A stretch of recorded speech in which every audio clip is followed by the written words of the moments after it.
ഞങ്ങൾ എഴുതുന്നതാണ് ജീവിതം എന്ന് ഉറച്ച് പറയുന്നവരാണ് ഇവർ 5 പേരും. പുതിയ എഴുത്തിനെ കണ്ടെത്താൻ, പുതിയ കഥകളെ കണ്ടെത്താൻ, പുതിയ കവിതയെ കണ്ടെത്താൻ ഇവർ നടത്തുന്ന ആത്മാർത്ഥമായൊരു ശ്രമമുണ്ട്. അപ്പം ഞങ്ങൾ 90കളുടെ 80കളുടെ ഒക്കെ ഒരു വസന്തം ആണെന്ന് പറയാം. ഞാൻ 90കളിലാണ്. ഏറ്റവും ചെറുപ്പം മുതൽ തന്നെ എൻ്റെ ചുറ്റും പിന്നെ ജാതി ഭയങ്കര കൃത്യമായിട്ടുണ്ടായിരുന്നു. യോട എന്നുള്ള വാക്ക് കണ്ണൂരിന് പുറത്തുള്ള അധികം ആർക്കും പരിചയമില്ലാത്തതുകൊണ്ട് കൂടിയായിരിക്കും ചിലപ്പോൾ പുസ്തകം ആ ടൈറ്റിൽ കുറച്ചും കൂടെ ശ്രദ്ധേയമായിട്ട് പോയിട്ടുണ്ട് എന്നുള്ളത് ഷാഫി പറഞ്ഞിട്ടുണ്ടായിരുന്നു.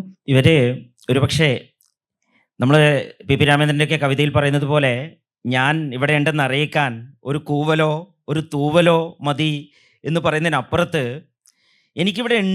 ഞാനിവിടെ ഉണ്ട് എന്ന് പറഞ്ഞേ മതിയാവൂ.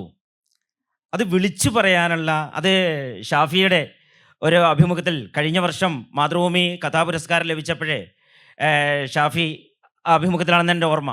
ഷാഫി പറഞ്ഞൊരു പ്രയോഗം ഉണ്ടായിരുന്നു, ഞാനിവിടെ ഉണ്ട് എന്ന് എനിക്ക് പറയണമായിരുന്നു. അതിൻ്റെ ഒരു തുടർച്ചയാണ് 2ാം വർഷവും ഈ വർഷവും പ്രവാചകൻ്റെ മരണത്തിലൂടെ മാതൃഭൂമി കഥാപുരസ്കാരം ഷാഫിക്ക് ലഭിക്കുന്നത്. ഒരുപക്ഷെ ഷാഫിയുടെ പുസ്തകം ഇറങ്ങാനിരിക്കുന്നേ ഉള്ളൂ, ഇനി ഇറങ്ങിയിട്ടില്ല. അതിന് മുമ്പ് തന്നെ ഷാഫിയെ കേരളം അറിയുന്ന ഒരു കഥാകൃത്താക്കി മാറ്റി. ഒരുപക്ഷെ നമ്മുടെ സാമൂഹിക മാധ്യമങ്ങളുടെ ഏറ്റവും ഗുണപരമായ ഇടപെടലിൻ്റെ ഭാഗവും കൂടിയാണ്. വളരെ കുറച്ച് കഥകൾ എഴുതിയ നമ്മുടെ പ്രിയപ്പെട്ട സുഹൃത്തുക്കൾ മലയാളത്തിലെ ഏറ്റവും മികച്ച കഥയെഴുത്തുകാരായിട്ട് മാറുന്നു. എങ്ങനെയാണ് പ്രവാചകൻ്റെ മരണത്തിലേക്ക് എത്തിച്ചേരുന്നത് ഷാഫി? ഒരു പക്ഷേ നമ്മൾ വായിച്ച് വിസ്മയിച്ച ഷാഫിയുടെ കഥയാണ്. നമസ്കാരം. പ്രവാചകൻ്റെ മരണത്തിലേക്ക് എത്തുന്നത് ഞാൻ ഈ എഴുത്തൊക്കെ തുടങ്ങുന്നതിന് മുമ്പ് എൻ്റെ സ്കൂൾ കാലം മുതൽ വളരെ ചെറുപ്പം മുതലേ എൻ്റെ ഒരു പരിപാടി എന്ന് വെച്ചാൽ അടുത്ത വീട്ടിൽ ഒരു ചേട്ടൻ്റെ വീട്ടിൽ കളിക്കാൻ പോകുമ്പോൾ ഞങ്ങൾ ഗോൾ പോസ്റ്റ് ഉണ്ട്. അപ്പോൾ ആ ചേട്ടൻ എനിക്ക് ക്രിക്കറ്റ് ബോൾ ഉരുട്ടിത്തരും. ഞാനത് ചാടി പിടിക്കും, ഡൈവ് ചെയ്ത് പിടിക്കും. അപ്പം അങ്ങനെ ചെറുപ്പം മുതലേ എൻ്റെ ഓർമ്മ മുതലേ ഞാനൊരു ഗോൾ കീപ്പറായിരുന്നു. പിന്നീട് ഇങ്ങനെ പരിക്കുകളൊക്കെ പറ്റി വീട്ടുകാരുടെ പ്രോത്സാഹനമൊന്നും ഇല്ലാത്തതുകൊണ്ടും വളരെ കഴിവുണ്ടായിട്ടും എനിക്ക് അതിൽ രക്ഷപ്പെടാൻ പറ്റിയില്ല. പിന്നെയാണ് എഴുത്തിലേക്ക് വരുന്നത്.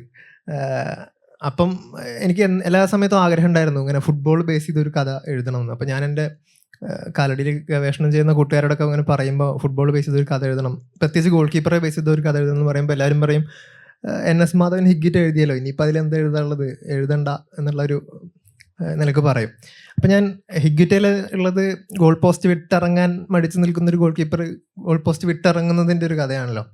അപ്പം ഞാൻ ഗോൾ കീപ്പർക്ക് മറ്റെന്താണ് ഒരു സവിശേഷത എന്നാലോചിച്ചപ്പം ഇപ്പോൾ പണ്ടൊക്കെ ഫുട്ബോൾ ക്യാമ്പിലൊക്കെ പങ്കെടുക്കുമ്പോൾ നമ്മളോട് പറഞ്ഞു തന്നിട്ടുള്ള ഒരു കാര്യമുണ്ട്, ഈ ഒരു പ്രഡിക്ഷൻ എന്നുള്ളത് ഗോൾ കീപ്പറുടെ ഒരു ക്വാളിറ്റിയാണെന്നുള്ളത്. പന്ത് അടിക്കുന്നതിന് മുമ്പ് അവരുടെ ശരീരഭാഷ ശ്രദ്ധിച്ചുകൊണ്ട് നിങ്ങളെ എങ്ങനെയാണ് ആ ഒരു അടി എങ്ങോട്ടാണ് വരുന്നതെന്ന് മനസ്സിലാക്കണം, എന്നാലേ നിങ്ങൾക്ക് അത് തടയാൻ കഴിയൂ എന്നുള്ള ആ ഒരു സ്വഭാവം ഒരു ഗോൾ കീപ്പർക്ക് ഉണ്ടാവണം. ആ ഒരു ഗുണം ഗോൾ കീപ്പർക്ക് ഉണ്ടെങ്കിലേ പന്ത് തടയാൻ കഴിയൂ എന്നുള്ളത് അന്നത്തെ ക്യാമ്പുകളിലൊക്കെ പറഞ്ഞ് കേട്ടിട്ടുണ്ട്, അല്ലെങ്കിൽ അറിഞ്ഞിട്ടുണ്ട്. അപ്പം ആ ഒരു ക്വാളിറ്റി വെച്ച് എഴുതാം. പക്ഷെ എന്തെഴുതുന്നൊന്നും അറിയില്ലായിരുന്നു. അങ്ങനെ ഇരിക്കുമ്പോഴാണ് ഈ നമ്മുടെ പലസ്തീൻ ഇസ്രായേൽ വിഷയങ്ങളൊക്കെ ഭയങ്കരമായിട്ട് ശക്തിപ്പെടുന്നുണ്ട്. വെനസ്വേലയിലെ പ്രസിഡന്റിനെ അമേരിക്ക ഹൈജാക്ക് ചെയ്ത് കൊണ്ടുപോകുന്നുണ്ട്.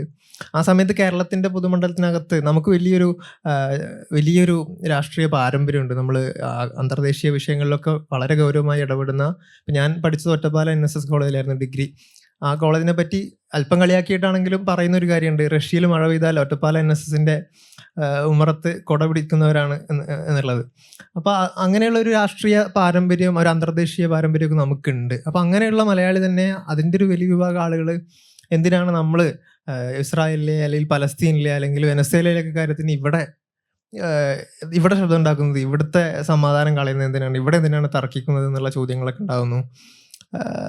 അങ്ങനെയൊക്കെയുള്ള ചോദ്യങ്ങൾ ഉണ്ടാകുന്നു. ഏതാണ്ട് നമ്മുടെയൊക്കെ ചില രാഷ്ട്രീയ കാൻഡിഡേറ്റുകൾ വരെ തന്നെ പറയുന്നു പലസ്തീൻ, ഞാൻ ചെറുപ്പം മുതലേ പലസ്തീനി മറ്റേ യാസർ അറഫാത്തിനെയൊക്കെ പറ്റി പറയുന്നുണ്ട്, അത് അവർ പരിഹരിച്ചോളും, നമ്മൾ ഇടപെടേണ്ട ആവശ്യമില്ല എന്നൊക്കെ.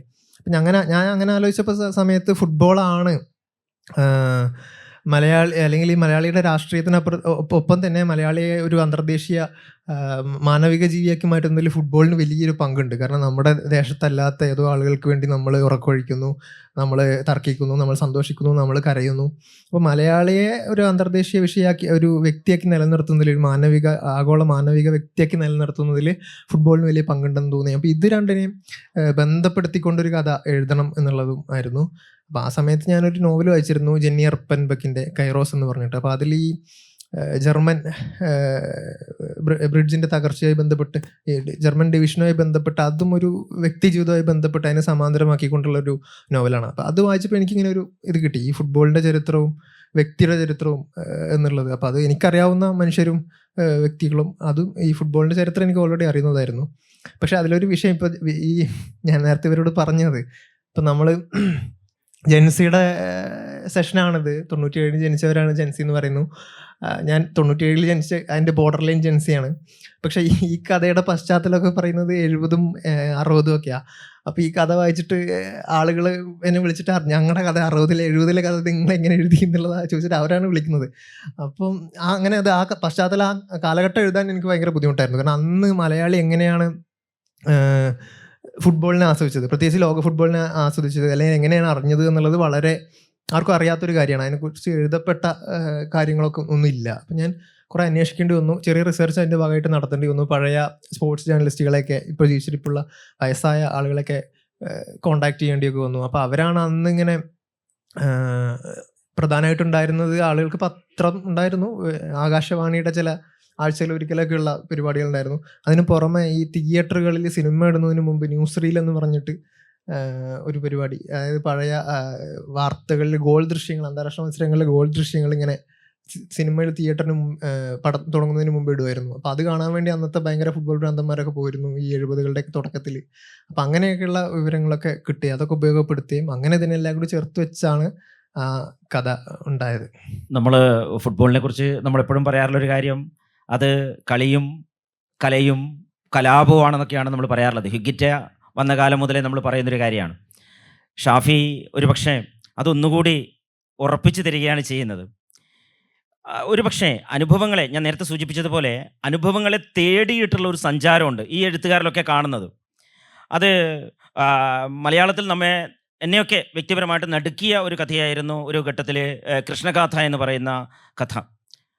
നമ്മളെ വല്ലാതെ അസ്വസ്ഥപ്പെടുന്നു. ഒരു അധ്യാപകൻ എന്ന രീതിയിൽ ചിലപ്പോൾ നമുക്ക് തന്നെ ഒരു ആത്മനിന്ദ തോന്നേണ്ടി വന്ന ഒരു സാഹചര്യ കഥ വായിച്ചപ്പോൾ തോന്നിയിട്ടുണ്ട്, പ്രത്യേകിച്ച് ഒരു മലയാള അധ്യാപകൻ എന്നൊക്കെ നിലയിൽ. ഒരു പക്ഷേ പുണ്യയുടെ കഥ വായിച്ചപ്പോഴേ, കുളം എന്ന് പറയുന്ന കഥ വായിച്ചപ്പോഴേ ബെന്യാമിൻ പറഞ്ഞതുപോലെ ഒരു എന്താ പറയുക, ഒരു കുഴിയിലേക്കൊക്കെ നമ്മളെ വലിച്ചിട്ടതുപോലെ അല്ലേ, അങ്ങനെയാണ് അതിൻ്റെ പുസ്തകത്തെ അവതരിപ്പിച്ചുകൊണ്ട്, കഥയെ അവതരിപ്പിച്ചുകൊണ്ട് ബെന്യാമിൻ പറയുന്നത്. നമ്മൾ എവിടെയൊക്കെയോ നമ്മളെ തള്ളിയിട്ടതുപോലെ, നമ്മെ വല്ലാതെ പൊള്ളിക്കുന്നൊരു കഥ. ഇത് എഴുതിയത് ഏറ്റവും അവിടെയാണ് അതിൻ്റെ ഒരു പക്ഷേ ഏറ്റവും പുതിയ തലമുറയിൽപ്പെട്ട ഒരാൾ എത്ര കരുത്തോടെയാണ് നമ്മളെ പൊള്ളിക്കുന്ന ഒരു കഥ എഴുതിയത്. എങ്ങനെയാണ് ഈ കഥയിൽ എത്തിപ്പെടുന്നത്? ആ കഥാസമാഹാരത്തിൻ്റെ പേര് തന്നെ അതാണല്ലോ. എല്ലാവർക്കും നമസ്കാരം. കൈരളിയുടെ പരിപാടിക്ക് വരാൻ കഴിഞ്ഞതിൽ ഒരുപാട് സന്തോഷം, എല്ലാവരെയും കാണാൻ കഴിഞ്ഞതിലും. കുളം എന്ന കഥ ഞാൻ എഴുതുന്നത് ഞാൻ ഡിഗ്രിക്ക് പഠിക്കുമ്പോഴാണ്. ഡിഗ്രി സെക്കൻഡ് ഇയറിൽ 2021 കാലഘട്ടത്തിലാണ്. എൻ്റെ ചുറ്റും ഏറ്റവും കൂടുതൽ ഞാൻ കണ്ട് അറിഞ്ഞ് അനുഭവിച്ച് വേദനിച്ച് ഉണങ്ങി ജീവിച്ചിട്ടുള്ളത് എൻ്റെ ചുറ്റുമുള്ള പെണ്ണുങ്ങളുടെ ലോകത്തിലൂടെയാണ്. എൻ്റെ ചുറ്റുമുള്ള സ്ത്രീകൾ, എൻ്റെ വീട്ടിൽ ഏറ്റവും കൂടുതലുള്ളത് സ്ത്രീകളാണ്. എൻ്റെ ചുറ്റും ഒരുപക്ഷെ ഞാൻ ഏറ്റവും കൂടുതൽ ഇടപഴകിയിട്ടുള്ളതും എന്നെ നോക്കിയിട്ടുള്ളതും വളർത്തിയിട്ടുള്ളതും എൻ്റെ ജീവിതത്തിൻ്റെ ഓരോ ഘട്ടത്തിലും അദൃശ്യമായ ഒരു പിന്താങ്ങലോടെ, സ്നേഹത്തോടെ, അരുമയോടെ എൻ്റെ ഒപ്പം ഉണ്ടായിട്ടുള്ളത് പെണ്ണുങ്ങളാണ്. അപ്പോൾ ഏറ്റവും കൂടുതൽ ഞാൻ അറിഞ്ഞിട്ടുള്ളത്, കണ്ടിട്ടുള്ളത് അവരുടെ വേദന, അവർ നേരിടുന്ന അടിച്ചമർത്തൽ, അവരുടെ കടിച്ചമർത്തൽ, അവരുടെ വിയർപ്പ്, അവരുടെ ദുഃഖം ഒക്കെയാണ്. ഞാനും ഈ അവരിലുണ്ട്. അപ്പോൾ നമുക്കറിയാം, നമ്മൾ ഒരിക്കലും എന്താ പറയുക, ഉണങ്ങിയിട്ടും എത്ര ഉണങ്ങിയെന്ന് കരുതിയാലും വീണ്ടും ഉണങ്ങാതെ ചോര പൊടിഞ്ഞുകൊണ്ടിരിക്കുന്ന മുറിവിനെ ആയിരിക്കും നമ്മളൊരു പക്ഷേ ട്രോമ എന്നുള്ള വാക്കുകൊണ്ട് ഈ കാലത്ത് നമ്മൾ അടയാളപ്പെടുത്തുന്നത്, സൂചിപ്പിക്കുന്നത്, ഓർമ്മിപ്പിക്കുന്നത്. ഒരുപാട് ട്രോമകളുടെ കൂന് പേറി അല്ലെങ്കിൽ ഭാരം പേറി നടക്കുന്ന ഒരുപാട് മനുഷ്യർ, പ്രത്യേകിച്ച് സ്ത്രീകൾ, അല്ലെങ്കിൽ ക്യൂറ മനുഷ്യർ, അല്ലെങ്കിൽ ജെൻഡറിൽ അത്ര പ്രിവിലേജഡ് അല്ലാതെ ജീവിക്കുന്ന സാമൂഹിക സാഹചര്യങ്ങളിൽ അത്രയൊന്നും ഒരു പ്രിവിലേജും ഇല്ലാതെ ജീവിക്കുന്ന, വീണ്ടും വീണ്ടും വേദനയിലേക്ക് മാത്രം തള്ളപ്പെട്ടുകൊണ്ടിരിക്കുന്ന ഒരുപാട് മനുഷ്യരുടെ ഇടയിൽ, ഒരുപാട് സ്ത്രീകളുടെ ഇടയിൽ ജീവിക്കുമ്പോൾ അങ്ങനെ ഒരു കഥ എഴുതിപ്പോയി. ഒരുപക്ഷെ ഞാനും കഥയുടെ പല ഭാഗങ്ങളിലൂടെയും അതിലുള്ള പെൺകുട്ടിയുടെ അരികിലൂടെയൊക്കെ പോയിട്ടുണ്ടാവാം. അല്ലെങ്കിൽ എൻ്റെ ചുറ്റുമുള്ള ഒത്തിരി പെൺകുട്ടികൾ അങ്ങനെ ആ കഥയിൽ സന്നിവേശിക്കപ്പെട്ടതാവാം. നമുക്കറിയാം, നമ്മുടെ ഏറ്റവും അടുത്ത മനുഷ്യരായിരിക്കും നമ്മുടെ ഏറ്റവും ചെറിയ കുഞ്ഞുങ്ങൾക്കൊക്കെ കളി പഠിപ്പിച്ചു കൊടുക്കാനെന്നും പറഞ്ഞ് അവരുടെ അടുത്ത് കൂടുന്ന, സ്നേഹത്തോടെ മിഠായി പൊതികൾ നീട്ടുന്ന, ചിലപ്പോൾ അവരെ പഠിപ്പിക്കുന്ന, അവരെ വായിക്കാൻ പ്രേരിപ്പിക്കുന്ന, അവർക്ക് സ്നേഹത്തോടെ സമ്മാനങ്ങൾ കൊടുക്കുന്ന, ഒപ്പം ഉണ്ടെന്ന് എപ്പോഴും ചേർത്ത് പിടിക്കുന്ന മനുഷ്യരായിരിക്കും അവരുടെ ജീവിതത്തിലെ ഏറ്റവും വലിയ ട്രോമ കൊടുത്ത് അവരെ ജീവിതത്തിൽ മുഴുവൻ ആ വേദന നൽകി പോകുന്ന മനുഷ്യരെ ഒരുപക്ഷെ അങ്ങനെ നമ്മൾ പോലും അറിയാൻ നമ്മുടെ ചുറ്റിലുള്ളവരാവാം. അപ്പം അങ്ങനെയുള്ള ഒരുപാട് മനുഷ്യരുണ്ട്. നമുക്കത് പലപ്പോഴും അറിഞ്ഞാലും ചിലപ്പോൾ നമ്മളത് അറിയാത്തതുപോലെ നടിക്കും. ചിലപ്പോൾ ആ അറിവിനെയും കവച്ച് വെച്ച് നമ്മൾ പലരും എന്താ പറയുക, ചില മുഖംമൂടികളൊക്കെ അണിഞ്ഞ് ജീവിക്കും. അപ്പം അങ്ങനെയുള്ള മനുഷ്യരുണ്ട് എന്നുള്ളൊരു ഓർമ്മ, അത് ഭയങ്കര തീവ്രമായിട്ടുള്ള ഒരു അടയാളമാണ്. അങ്ങനെയാണ് ആ കഥ ഉണ്ടായത്. കഥ വായിച്ചവർക്കറിയാം. പിന്നെ സമാനമായിട്ടുള്ള നമ്മളൊക്കെ നടുങ്ങുന്ന രീതിയിൽ പെൺകുട്ടികളോട്, കുഞ്ഞുങ്ങളോട് കാണിക്കുന്ന ക്രൂരതകളെ പറ്റി അനുദിനം എത്ര വാർത്തകളാണ് നമ്മൾ കേൾക്കുന്നത്. എൻ്റെ ജീവിതത്തിൽ എനിക്ക് വല്ലാതെ എന്നെ പിടിച്ചു കുലക്കിയ ഒരു വാർത്ത, ഒരു അനുഭവം, ഒരു ഓർമ്മയാണ് വാളയാറുണ്ടായ കുഞ്ഞുങ്ങളുടെ ക്രൂരമായ ലൈംഗിക അതിക്രമം നേരിട്ട് കുഞ്ഞുങ്ങളെ കൊല ചെയ്ത ആ ഒരു വാർത്ത, ആ ഒരു അനുഭവം. ആ അനുഭവം ആ കഥയ്ക്ക് ഒരു വലിയ പാത്രമായിട്ടുണ്ട്. അങ്ങനെയുള്ള ഒരുപാട് അനുഭവങ്ങളുടെ ഒരു ചേർത്ത് വയ്ക്കലാണ് ആ കഥ. ഞാൻ ആ കഥ എഴുതി തീർത്തത് ഒരുപാട് സമയം എടുത്തിട്ടല്ല ഞാൻ ആ കഥ എഴുതിയത്. പക്ഷേ ആ കഥ എഴുതിയതിന് ശേഷം ഞാൻ എൻ്റെ ഒരു കഥയും വീണ്ടും എടുത്ത് വായിക്കില്ല. കംപ്ലീറ്റ് ആയി ഫൈനൽ ഡ്രാഫ്റ്റ് കഴിഞ്ഞു കഴിഞ്ഞാൽ ഞാൻ വീണ്ടും എടുത്ത് വായിക്കാറില്ല. പക്ഷേ ഞാൻ എടുത്ത് വായിച്ചാലും അല്ലെങ്കിൽ വായിച്ചാൽ എനിക്കിപ്പോഴും സങ്കടത്തോടെ മാത്രം അല്ലെങ്കിൽ കണ്ണീരോടെ മാത്രം എനിക്ക് വായിച്ച് അവസാനിപ്പിക്കാൻ പറ്റുന്നതായിട്ടുള്ള കഥയാണ് ആ കഥ. അതുകൊണ്ട് എനിക്കും പേഴ്സണലി ഭയങ്കര അങ്ങനെ എന്താ പറയുക, അതുകൊണ്ടാണ് ആ പുസ്തകത്തിനും കഥയ്ക്ക് കുളം കര കുളം എന്നുള്ള ടൈറ്റിലും കൊടുത്തത്. പുണ്യ സൂചിപ്പിച്ചതുപോലെ ഒരു ലൈംഗിക അതിക്രമമാണെങ്കിൽ അതിൽ പറയുന്നതെങ്കിൽ കണ്ണൂർ ജില്ലക്കാരെ നമ്മളെ സംബന്ധിച്ചിടത്തോളം ഏറ്റവും കൂടുതൽ അതിക്രമങ്ങളുടെ ഇരയായോ അതിൻ്റെ ഭാഗമായോ നിന്ന ആളുകളാണ്. പ്രത്യേകിച്ചിട്ടും ഇവരൊഴികെ ഞാൻ പറയുന്നത് ഏറ്റവും പുതിയ 99, 2000 കാലയളവിലൊക്കെ ഞങ്ങളൊക്കെ അതിതീവ്രമായ സംഘർഷങ്ങളിലൂടെ കടന്നുപോയ ആളുകളാണ്. അപ്പോൾ ഒരുപക്ഷെ കുറ്റകൃത്യം കണ്ണൂരുകാരുടെ ജീവിതത്തിൻ്റെ ഭാഗമാണെന്ന് പുറത്തുള്ളവരൊക്കെ പറയാറുണ്ട്. അതുപോലെ തന്നെ നമ്മുടെ ജീവിതത്തിൻ്റെ ഭാഗമാണ് തെയ്യവും. ഈ കുറ്റകൃത്യത്തെയും തെയ്യത്തെയും അതിമനോഹരമായി ചേർത്ത് വെച്ചുകൊണ്ട് കണ്ടനാർ കേരളം എന്ന് പറയുന്ന ഒരു കഥ എഴുതുമ്പോഴേ ഒരുപക്ഷെ പിന്നെ അതിനെക്കുറിച്ച് സോഷ്യൽ മീഡിയയിൽ ആ കഥ ഇറങ്ങിയ സമയത്ത്, മാഗ്നയുടെ കഥ ഇറങ്ങിയ സമയത്ത് ഒരുപാട് ചർച്ചകൾ വന്നിരുന്നു. അപ്പോൾ അതിൽ ഒരു കുറിപ്പിങ്ങനെയായിരുന്നു, ഇത് എൻ്റെ കഥയാണ്, എൻ്റെത് മാത്രമാണെന്ന് വളരെ ധൈര്യത്തോടെ പറയാൻ ഈ എഴുത്തുകാരിക്ക്, ആരാണ് എഴുതിയത് എനിക്ക് ഓർമ്മയില്ല, ആ സമയത്ത് വന്നൊരു കുറിപ്പായിരുന്നു, എന്ന് പറയാൻ ഈ എഴുത്തുകാരിക്ക് സാധിക്കുന്നു. അതെ, ഒരുപക്ഷെ ഒരു കണ്ണൂരുകാരി കൂടിയാണ് മാഗ്ന. കണ്ടനാർ കേരളിലേക്കുള്ള വഴികൾ, മാഗ്നയുടെ കഥാസമാഹാരവും നോവലും വരാനിരിക്കുന്നുണ്ട്. എന്തായാലും 3-4 മാസം മുമ്പ് നമ്മുടെ കൈകളിൽ എത്തുമെന്ന് വിചാരിക്കുന്നു. അതോടൊപ്പം തന്നെ ഷാഫിയുടെയും മാഗ്നയുടെ കഥയോടൊപ്പം തന്നെ കവിതയും, അതിമനോഹരമായ കവിതകളും എഴുതുന്ന ഒരാളാണ് മാഗ്ന.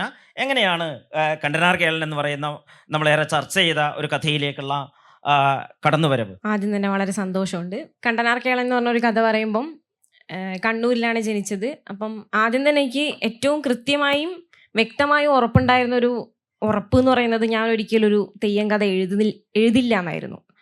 അതിൻ്റെ കാരണം വളരെ ഹൈപ്പ് കിട്ടിയൊരു ഏരിയ ആയതുകൊണ്ട് തന്നെ ഇതിൽ പുതുതായിട്ടൊന്നും ചെയ്യാനില്ല, ഇതിലെനിക്ക് എന്ന് പറയാൻ പാകത്തിനൊന്നും ചെയ്യാനില്ല എന്നുള്ളൊരു ബോധമുള്ളത് കൊണ്ട് തന്നെ ആദ്യം തന്നെ ഞാൻ ആ ഏരിയ ഒഴിവാക്കി. പക്ഷേ എല്ലാ മനുഷ്യരെയും സംബന്ധിച്ചിടത്തോളം ഈ അനിശ്ചിതത്വങ്ങൾ ജീവിതത്തിൽ വരുമ്പം നമ്മൾ ഏറ്റവും ആദ്യം കയറി ചെല്ല ദൈവമേ എന്ന് വിളിച്ചിട്ടുള്ള ഒരു പോക്കുണ്ടല്ലോ. അപ്പം ഞാനും അങ്ങനെ പോയ ഒരാളാണ്. ഞാൻ ഡിഗ്രി കഴിഞ്ഞതിന് ശേഷം ഒരു ഇത്രയും വർഷം ജീവിച്ചത് മലപ്പുറം എന്നുള്ളൊരു ജില്ലയിലാണ്. അപ്പോൾ എനിക്ക് തോന്നുന്നത്, ഞാൻ തന്നെ എൻ്റെ നാടിനെ പറ്റി മനസ്സിലാക്കുന്നത് കുറച്ച് ദൂരെ നിന്ന് നോക്കുമ്പോൾ ഭയങ്കര രസമുള്ളൊരു അനുഭവം. അത് മിക്ക എഴുത്തുകാരും മിക്ക മനുഷ്യരും പുറത്ത് താമസിക്കുന്ന മനുഷ്യരും പറയുന്നത് കേട്ടിട്ടുണ്ട്. പുറത്തുനിന്ന് നോക്കുമ്പോഴാണ്, കുറച്ച് ദൂരെ നോക്കുമ്പോഴാണ് സ്വന്തം സ്ഥലത്തിന് ഭയങ്കര രസം തോന്നുന്നത്. അപ്പോൾ കുറേ കാലത്തിന് ശേഷം, അതുവരെ ഞാൻ ചെറിയൊരു കുട്ടിയായിരിക്കുന്ന സമയം തൊട്ട് ബോധം എന്ന് പറഞ്ഞൊരു സാധനം ഉണ്ടാകുന്ന ഒരു കാലം തൊട്ട് നമ്മൾ ഈ കേൾക്കുന്നത് ചുറ്റും ഒരു 10-15ഓളം കാവുകളുണ്ട്, ക്ഷേത്രങ്ങളുണ്ട്. ഇതിൻ്റെ എല്ലാം ഒച്ചപ്പാടോട് കൂടിയിട്ട് തന്നെയാണ് ഈ തെയ്യക്കാലം മുഴുവൻ കടന്നു പോകുന്നത്. ആ കാലത്തൊന്നും തോന്നാത്തൊരു കൗതുകം ഈ ഒരു സമയത്ത് തോന്നുകയും ഈ ഒരു 10 വർഷത്തിന് ശേഷം നാട്ടിലേക്ക് പിന്നെ വന്നിട്ടാണ് ഞാൻ ആദ്യമായിട്ടൊരു തെയ്യം കാണാൻ പോകുന്നത്. അതുവരെ ഈ തെയ്യപ്പറമ്പിൽ ഈ ചോറുന്നാനും ഈ അങ്ങനെയുള്ള സാധനത്തിന് മാത്രം പോയിക്കൊണ്ടിരുന്ന ഒരാൾ എന്താണ് അവിടെ നടക്കുന്നത്, എന്തുകൊണ്ടാണ് ഇതിൽ മനുഷ്യർ ചെന്ന് അഭയം പ്രാപിക്കുന്നത് എന്നറിയാനുള്ള ഒരു ക്യൂരിയോസിറ്റി. ഞാൻ ഗവേഷണം ചെയ്യുന്നത് കൊഗ്നിറ്റീവ് ലിംഗ്വിസ്റ്റിക്സ് എന്ന് പറഞ്ഞൊരു ഏരിയയിലാണ്. അപ്പം ഭാഷ എങ്ങനെയാണ്, തെയ്യത്തിൻ്റെ ഭാഷ എങ്ങനെയാണ് വർക്ക് ചെയ്യുന്നത് എന്നറിയാനുള്ള ഒരു കൗതുകം. അപ്പം ഞാൻ ആകെ ചെയ്തുകൊണ്ടിരുന്നൊരു സാധനം, ഈ ആളുകൾ അനുഗ്രഹം വാങ്ങാൻ നിൽക്കുന്ന ഒരു ക്യൂ ഉണ്ടാവും, അതിൻ്റെ സൈഡിൽ പോയി നിന്നിട്ട് ഈ എന്താണിത് പറയുന്നത് എന്നറിയാനുള്ളൊരു ആകാംക്ഷ ഉണ്ടാവുകയും, എനിക്ക് തോന്നുന്നു ഒരുപാട് ആ കാലത്ത് നിന്ന് ഒരു 2 വർഷം മുമ്പായിരിക്കും ഇത്, 1.5-2 വർഷം മുമ്പായിരിക്കും അത്. അപ്പം ഒരുവിധം ഈ നാട്ടിലുള്ള എല്ലാ തെയ്യങ്ങളും ഞാൻ ആ സമയത്ത് കവർ ചെയ്തിട്ടുണ്ടായിരുന്നു. ഈ പഴയ ആളുകളൊക്കെ പറയായിരുന്നില്ലേ, തേക്കാവിൽ ഈ ന്യൂസ് പേപ്പറൊക്കെ വിരിച്ച് കിടന്നൊരനുഭവം, അവിടെയുള്ള ചോറും ചായയൊക്കെ തിന്ന അനുഭവം അതെൻ്റെ ജീവിതത്തിൽ ഉണ്ടായിട്ടുണ്ട്. അപ്പം ഒരു 3 നേരമൊക്കെ ഭയങ്കര രസമായിട്ട് നമുക്ക് ചോറും ചായയൊക്കെ തിന്ന് ഇതിൻ്റെ ഒരു അനുഭവം ഭയങ്കര രസമായിട്ട് നമുക്ക് എടുക്കാൻ പറ്റും. ഇത് പറയുന്നത് ഈ ആളുകളുടെ മുഖത്ത്, ഈ തെയ്യം പറയുന്നത് കേൾക്കുമ്പം ഈ ആളുകളുടെ മുഖത്തുണ്ടാവുന്ന ഒരു മാറ്റമുണ്ട്. അവരെ ഈ വൈകാരികമായിട്ട് ഇതിനോട് അടുക്കുകയും അവരുടെ ഉള്ളിൽ ജീവിക്കാനുള്ള ഒരു പ്രതീക്ഷ ഉണ്ടാവുകയൊക്കെ ചെയ്യുന്നൊരു സാധനമുണ്ട്. അതെനിക്കും ഉണ്ടായിട്ടുണ്ട്. തീർത്തും ഇതിൻ്റെ ഭക്തിൻ്റെ ഒരു സാധനത്തിൻ്റെ അപ്പുറത്ത് ഇതിന് തീർത്തും സൈക്കോളജിക്കലാണെന്ന് വിചാരിക്കുന്ന ഒരാളാണ് ഞാൻ. അപ്പം അങ്ങനെ ഉണ്ടായ ഒരു വഴിയാണ് ശരിക്കും തെയ്യത്തിൻ്റെത്. ഭാഷ മനസ്സിലാക്കിയ സമയത്ത് ഞാൻ തന്നെ ഉണ്ടാക്കാൻ ശ്രമിച്ചിട്ടുണ്ട്. അത് എത്രത്തോളം കഥയിൽ എഫക്റ്റീവ് ആയിട്ടുണ്ട് എന്നുള്ള കാര്യം എനിക്കറിയില്ല, പക്ഷേ ഞാൻ ശ്രമിച്ചിട്ടുണ്ട്. അതിൽ ഭയങ്കര കൗതുകം ഉണ്ടായിരുന്നു എനിക്ക്. അപ്പം ആ വഴിയിലാണ് ശരിക്കും കണ്ടനാർ കേളൻ എന്ന് പറഞ്ഞ ഒരു കഥ സംഭവിക്കുന്നത്. ഞാൻ തന്നെ ആലോചിച്ചു, ഇത് ഞാൻ എഴുതേണ്ടതാണോ എന്നൊക്കെ ഞാൻ ആലോചിച്ചു. കാരണം എനിക്ക് ഇഷ്ടമല്ലായിരുന്നു പേഴ്സണലി ഇങ്ങനെയൊരു തെയ്യം കഥയുമായിട്ട് മുന്നോട്ട് വരുന്നത്. പക്ഷെ അത് ഒടുവിൽ അതിൻ്റെ ഒരു വളർച്ചയിൽ ആദ്യം അതൊരു തെയ്യത്തിൻ്റെ കഥയായിരുന്നില്ല. ഷാജീവൻ എന്ന് പറഞ്ഞൊരു കഥാപാത്രം ഒരു കൊലയാളീൻ്റെ ഒരു ജീവിതത്തിൽ നിന്ന് മാറിപ്പോയി. ഇതിൻ്റെ ഈ കഥേൻ്റെ അവസാനത്തിൽ തന്നെ എനിക്ക് അങ്ങനെ പറയാനാണ് ഇഷ്ടം. അതിൽ ഇതിൻ്റെ നിയോഗമാണെന്ന് പറയുന്നുണ്ട്. ചിലപ്പം ഞാനും അങ്ങനെ തന്നെയാണ് അവസാനം വിശ്വസിക്കുന്നത്. ചിലപ്പം ഇഷ്ടമല്ലാതിരുന്ന ഒരാൾ, ഇങ്ങനെ ഒരു അഡ്രസ്സ് ചെയ്യപ്പെടണ്ടെന്ന് വിചാരിക്കുന്ന ഒരാൾ, ചിലപ്പം ഇതെൻ്റെ നിയോഗം തന്നെ ആയിരിക്കണം, അങ്ങനെ ഒരു കഥ അവസാനിക്കുന്നത് തെയ്യത്തിലായിരിക്കണം എന്നായിരിക്കും. അതിൽ സന്തോഷമുണ്ട്. ഇതാണ് തെയ്യം അങ്ങനെ ഒരു ബേസിലൊരു കഥ ഉണ്ടാവാനുണ്ടായിരുന്ന ഒരു സാഹചര്യം എന്ന് പറയുന്നത്. ഞാൻ ഷാഫിയോട് സംസാരിക്കുന്ന സമയത്ത് ഷാഫി പറഞ്ഞത് എന്നെ വിളിക്കുന്നതൊക്കെ കുറേ വയസ്സായിട്ടുള്ള ആളുകളാണ്, അപ്പോൾ അവരൊക്കെയാണ് എൻ്റെ സുഹൃത്തുക്കൾ എന്ന് പറഞ്ഞിട്ട് ഷാഫി പറഞ്ഞു. നിരന്തരം എഴുതുന്നുണ്ട്, അപ്പോൾ എഴുതാൻ പറ്റാത്തതിൻ്റെ ഒരു അസൂയോടൊക്കെ നോക്കും, പക്ഷെ വലിയ സന്തോഷമാണ്. എനിക്ക് പ്രത്യേകിച്ച് എഴുത്തുമായിട്ട് ബന്ധപ്പെട്ട ആരെയും നേരിട്ട് പരിചയം ഉണ്ടായിരുന്നില്ല. നമ്മൾ വായിച്ച ബന്ധം മാത്രമേ ഉള്ളൂ. അങ്ങനെ ഒരു എന്താ പറയുക, യൂണിവേഴ്സിറ്റി പഠിച്ച് വന്ന് അവിടുത്തെ അങ്ങനെ ഒരു ബാക്ക്ഗ്രൗണ്ട് ഇല്ല. ഞാനൊരു സാധാരണ കോളേജിലാണ് പഠിച്ചത്. അവിടെയൊന്നും ലിറ്ററേച്ചറുമായിട്ട് ബന്ധപ്പെട്ട് വലിയ പ്രോഗ്രാംസും കാര്യങ്ങളൊന്നും ഉണ്ടായിരുന്നില്ല. പിന്നെ ആൾക്കാരെ കൊണ്ട് വായിപ്പിക്കാനുള്ള ഒരു തന്ത്രം തന്നെയായിരുന്നു.